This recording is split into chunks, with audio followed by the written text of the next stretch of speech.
మన వారాహి సభలో తప్పిపోతే నరసాపురంలో చిన్నప్పుడు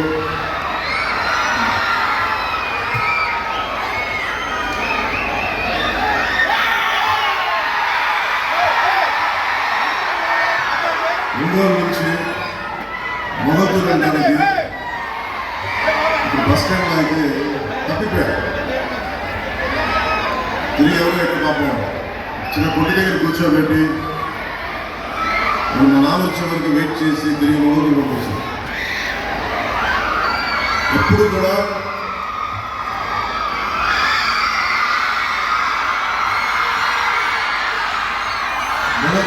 నర్సపూడి మొగతూరు చాలా తీపి జ్ఞాపకాలు.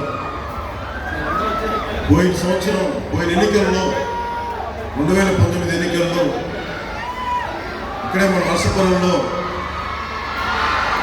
ఆరోగ్యం బాగలేక పడిపోయినా వచ్చి ఆ రోజు మాట్లాడి మీతో మనస్ఫూర్తిగా మీతో పంచుకున్నందుకు నాయకర్ గారికి చాలా తక్కువ ఓట్లతో ఓడిపోయారు. కష్టమైన సమయంలో కూడా మీరు అండగా నిలబడ్డారు. నర్సపురం రోజు గుండెల్లోకి తీసుకున్నారు. ఇది 2024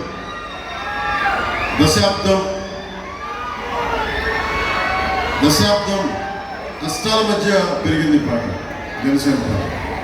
చాలా ఒడిదుడుకులు ఎదుర్కొని వైఎస్ జగన్ లాగా మీకు తెలిసిన చిన్న ప్రభుత్వ ఉద్యోగాలు చేసుకునే ఉద్యోగ కొడుకుని 3.5-3 ఎకరాలకి చిన్న కవిత ఉండేది మొగతూరులో. అలాంటి కుటుంబాల నుంచి వచ్చిన వాడిని. అలాంటి వాడికి గుండాగర్ది, డబ్బు బలుపు, దోపిడీ వ్యవహారాలతో ఉండే జగన్ పార్టీతో ఎదుర్కోవాలంటే ఎంత సత్తా కావాలో తెలుసు. ఒక సగటు మధ్యతరగతి మనిషి నర్సపూర్ లాంటి, నెల్లూరు లాంటి, ఒంగోలు లాంటి చిన్న పట్టణ టౌన్స్లో పెరిగినవాడిని. లండన్లో పెరిగినవాడిని కాదు, న్యూయార్క్లో పెరిగినవాడు. చాలా నర్సపురం లాంటి చిన్న చిన్న టౌన్స్లో పెరిగినవాడిని. సో నాకు ప్రతి మనిషి కష్టాలు తెలిసినాడు. నర్సాపురం గురించి చెప్పాలంటే అన్నయ్య మెగాస్టార్ చిరంజీవి గారు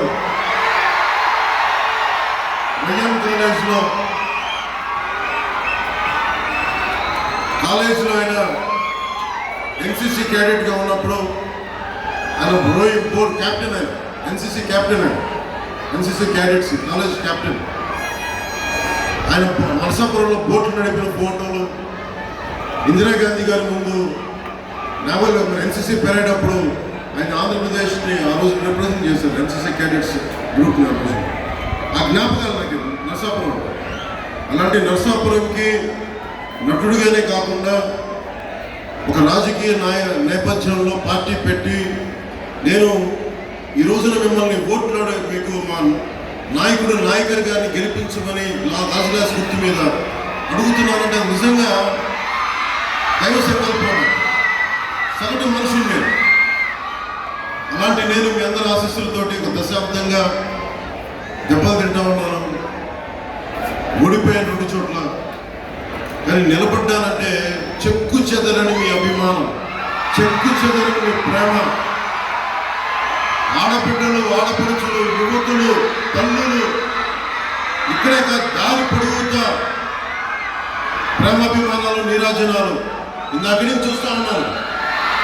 ఆ పక్క నుంచి సభ జరుగుతున్నంతసేపు, నుంచినంతసేపు దాదాపు 1 గంట సేపు హారతులు పడుతూనే ఉన్నారు. ఆడపడుచులకి, మా అక్క చెల్లెళ్ళకి, యువతులకి కృతజ్ఞత అభివందనం. ఇప్పటికీ ఎన్నికలు చాలా కీలకమైనవి. మీరు ఊహించుకునే 2019లో వచ్చాము.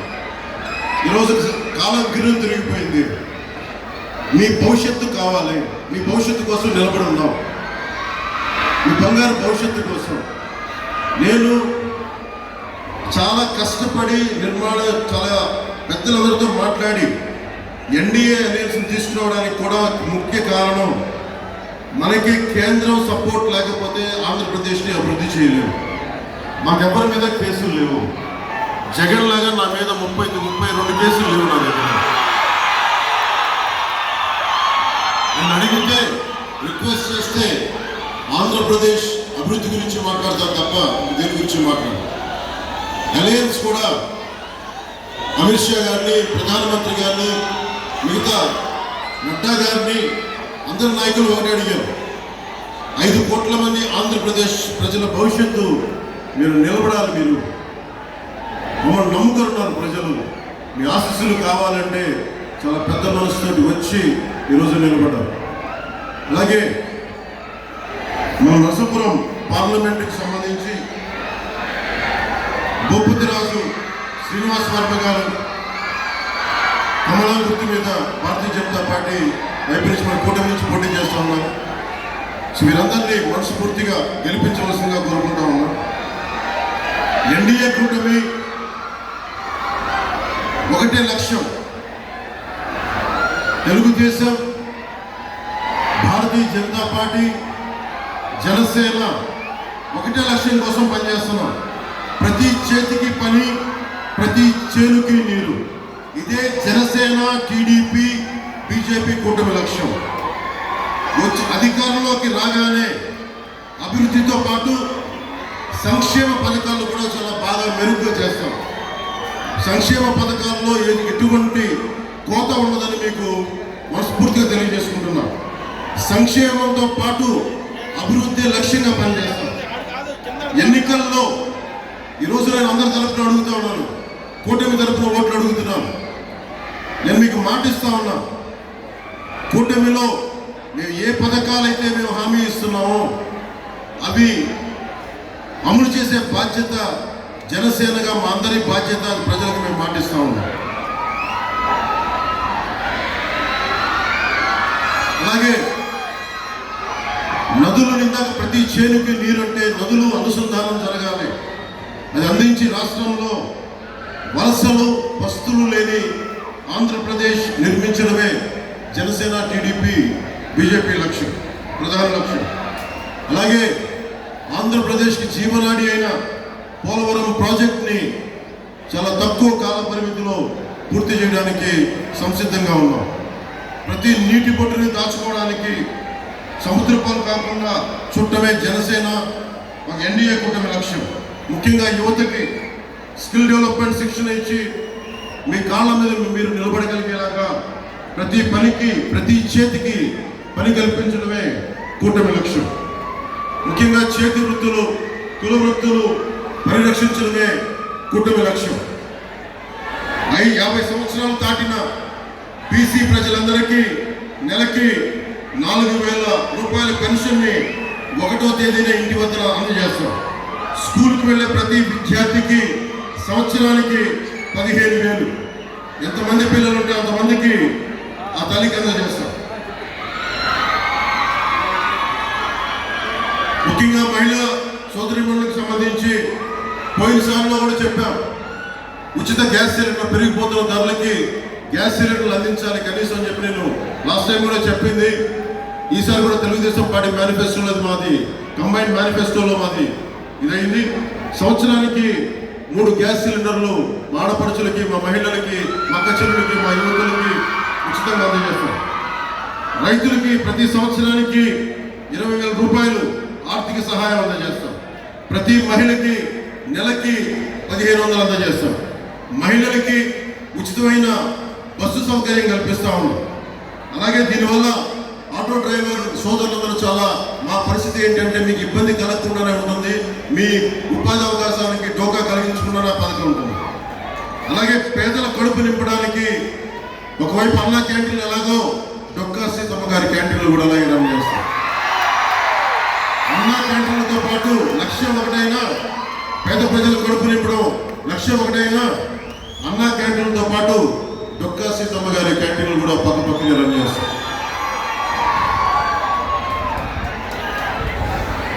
స్థానిక సంస్థల్లో జగన్ వచ్చి 34% ఉన్న బీసీ రిజర్వేషన్ని 24 చేశారు. తిరిగి స్థానిక ఎన్నికల్లో బీసీలకి, బీసీ సోదరులందరికీ, సోదరీమణులందరికీ రాజకీయ ప్రాతినిధ్యం ఉండేలాగా తిరిగి 34% తిరిగి తీసుకొచ్చేలాగా కూటమి బాధ్యత తీసుకుంటుంది. అలాగే బీసీ, ఎస్సీ, ఎస్టీ, మైనారిటీ నిధుల్ని సప్లాన్ ఫండ్స్ ని వారికి అందజేస్తాం. ఎట్టి పరిస్థితుల్లో కూడా ఆ నిధులు దారి మళ్లించకుండా చర్యలు తీసుకున్నాం.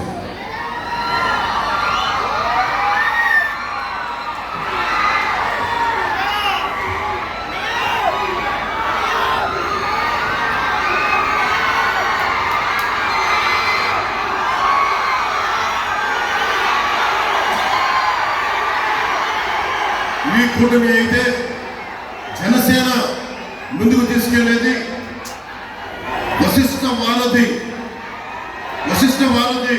మన నర్సాపురం సకినేటిపల్లి మన కోనసీమ నుంచి నర్సాపూర్కి ఈ బ్రిడ్జి నిర్మించి తీరుతాం.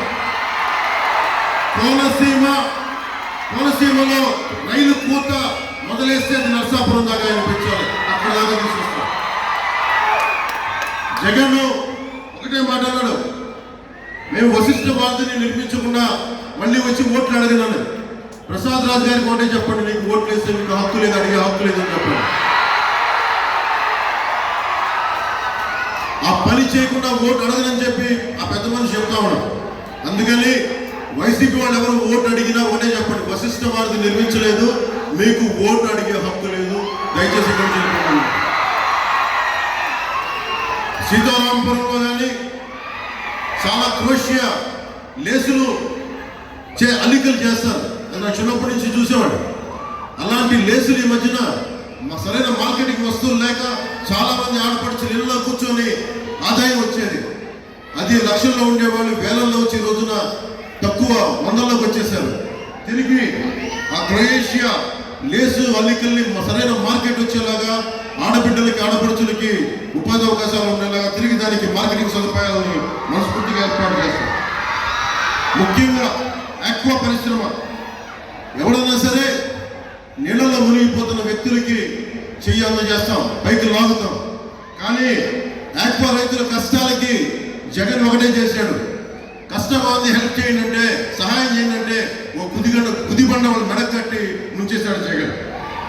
అది ఎలాంటి మన ఇంత మత్స్యశాఖ ఇంత ఆదాయం ఉండి మత్స్యశాఖకి పూర్తి స్థాయి ఫుల్ టైం అధికారులు లేడు. చంద్రబాబు గారి హయాంలో, తెలుగుదేశం హయాంలో కనీసం 150 రూపాయల యూనిట్కి, మనకి ₹1.50 యూనిట్కి ఉన్న కరెంటు ధరని ఇందా చెప్పిన కుదిబండ జగన్ చేసింది ఏంటంటే ₹5 వరకు పెంచి ఆక్వా రైతులు సంపూర్ణంగా నష్టాల్లోకి పంపించేశాడు. అలాగే మనకి రొయ్య పిల్లల తయారీ, రొయ్య హ్యాచరీస్ ని యూనిట్కి ₹8 పెంచేశారు. అలా ఆక్వా పరిశ్రమని ఆధారపడ్డ నర్సాపురం, పశ్చిమ గోదావరి జిల్లాలన్నింటినీ సమూలంగా ముంచేశాడు జగన్. 2019 నుంచి ఇప్పటికి సీడ్ రేటు దాదాపు ₹1100 పెరిగింది.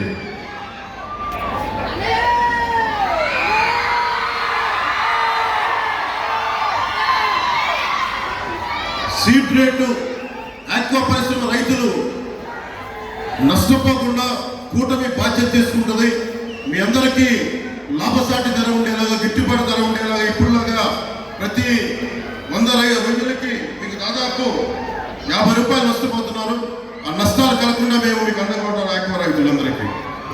ఎక్కడో national fisheries development board Hyderabad లో ఉంది, పక్కన పెట్టుకొని కూడా కర్ణాటక రైతాంగం తీసుకుంటుంది, కానీ ఆంధ్రప్రదేశ్ ఆక్వా రైతాంగం దానికి ఈ ప్రభుత్వం అండగా లేదు. ముఖ్యంగా గుజరాత్ తర్వాత 974 కిలోమీటర్ల తీర ప్రాంతం మంది. అలాంటి తీర ప్రాంతాలను పెట్టుకొని ముఖ్యంగా మన మత్స్యకార సోదరులకి చాలా అన్యాయం జరుగుతూ ఉంది. అందుకే ఈ రోజున నర్సాపురం ఎందుకు బొమ్మిడి నాయకులు కానీ పెట్టామంటే ఒక నర్సాపురం కోసం కాదు, 974 కిలోమీటర్ల తీర ప్రాంతంలో ఉన్న ప్రతి మత్స్యకార సోదరులకి, ఇన్లాండ్ ఫిషరీస్ చేసే ప్రతి ఒక్కరికి ప్రతినిధి మా పార్టీ తరపు నుంచి వారి తరపున ఒకటే మాటిస్తున్న మత్స్యకార సోదరులందరికీ, మీ భవిష్యత్తులో మీకు ఉపాధి అవకాశాలు కానీ లేదంటే మీకు ఆర్థిక పరిపుష్టి కానీ చేకూర్చేలాగా నేను సంపూర్ణమైన బాధ్యత నేను తీసుకుంటాను. ఇది వ్యక్తిగతంగా కూటమితో పాటు నేను వ్యక్తిగతంగా బాధ్యత తీసుకుంటా ఉన్నాను.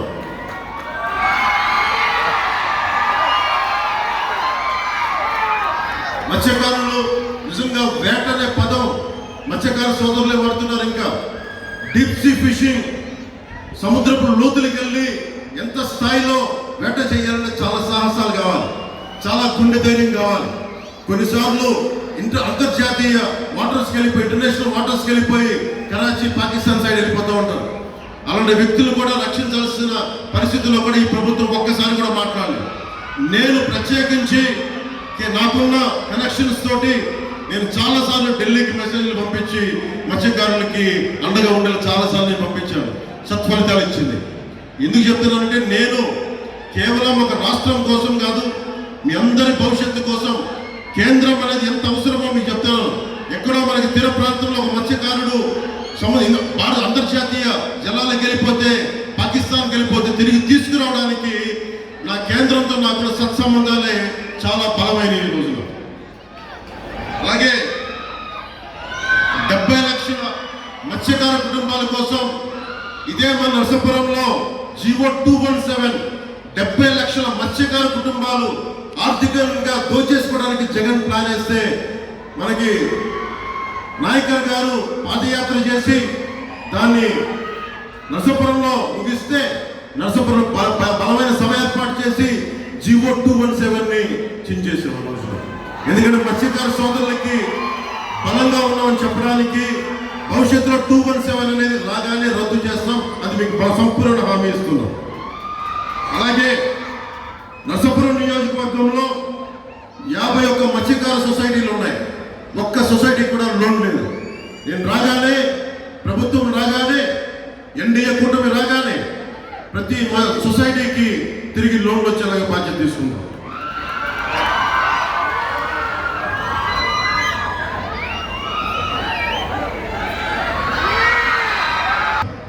హార్బర్ పూర్తి చేయలేదు. అతను ప్యాలెస్ల మీద ప్యాలెస్లు కట్టుకుంటున్నాడు జగన్, కానీ మనకి హార్బర్లు, జట్టీలు పూర్తి చేయలేదు. నాకు మత్స్యకార సోదరుల కష్టాలు తెలుసు. నేను బాధ్యత తీసుకొని మత్స్యకార సోదరులు మాకు సంపూర్ణమైన మద్దతు ఇవ్వగలిగితే, ఇప్పటిదాకా ఏ నాయకులు, ఏ ప్రభుత్వం, ఏ కూటమి చేయని విధంగా మేము మీకు బలంగా చేసి పెడతాం. ఆర్థికంగా అండగా నిలబడతాం. విశాఖ హార్బర్లో మత్స్యకారుల పడవలకి అగ్ని ప్రమాదం జరిగితే 50,000 రూపాయల చొప్పున పార్టీ నుంచి నేను ఆర్థిక సహాయం అందించాను. ఆ రోజు నేను ఆర్థిక సహాయం అందజేస్తే జగన్ వాళ్ళ వైసీపీ పార్టీ వచ్చి, మీరు తీసుకుంటే మీకు బోట్లు ఇవ్వము, డీజిల్ సబ్సిడీలు ఇవ్వమంటే నువ్వేం చేసుకుంటావు చేసుకోపో, కానీ మాకు సహాయాన్ని ఒక మనిషి వచ్చి మాకు అందిస్తున్నప్పుడు, మమ్మల్ని అర్థం చేసుకున్న మనిషి వచ్చి అందిస్తున్నప్పుడు మేము చేస్తామని చెప్పి డబ్బులు తీసుకొని వారి ప్రతికూల పరిస్థితులు కూడా మనకు బలంగా నిలబడ్డారు. కార్డులు లేదని చెప్పి ఇన్సూరెన్స్ లేకుండా చేస్తున్నారు. అలాంటి ఇన్సూరెన్స్ ప్రతి మత్స్యకార సోదరులకి వచ్చేలాగా ప్రభుత్వ శాఖల్ని, మత్స్యకార శాఖల్ని బలోపేతం చేసి, కేవలం ఎన్నికల ముందు 10 లక్షలు హామీ అని చెప్పిన వ్యక్తి దాన్ని 5 లక్షలు, అది కూడా కొద్దిమందికే పెట్టాడు.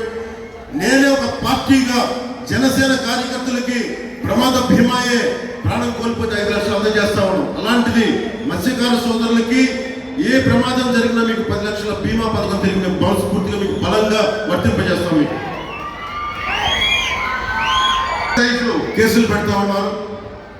అవి రాగానే ప్రభుత్వం, కూటమి ప్రభుత్వం రాగానే వాటి నుంచి మీకు విముక్తి కలిగిస్తాం.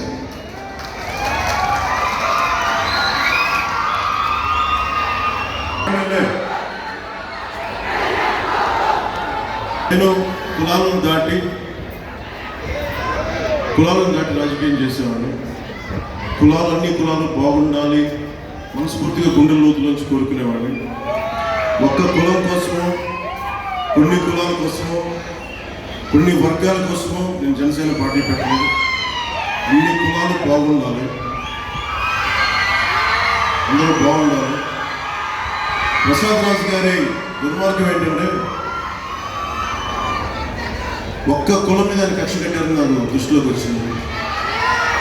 40 మంది అధికారులని ఒక్క సామాజిక వర్గానికి చెందిన అధికారులని చెప్పి ఆయన బదిలీ చేశారు.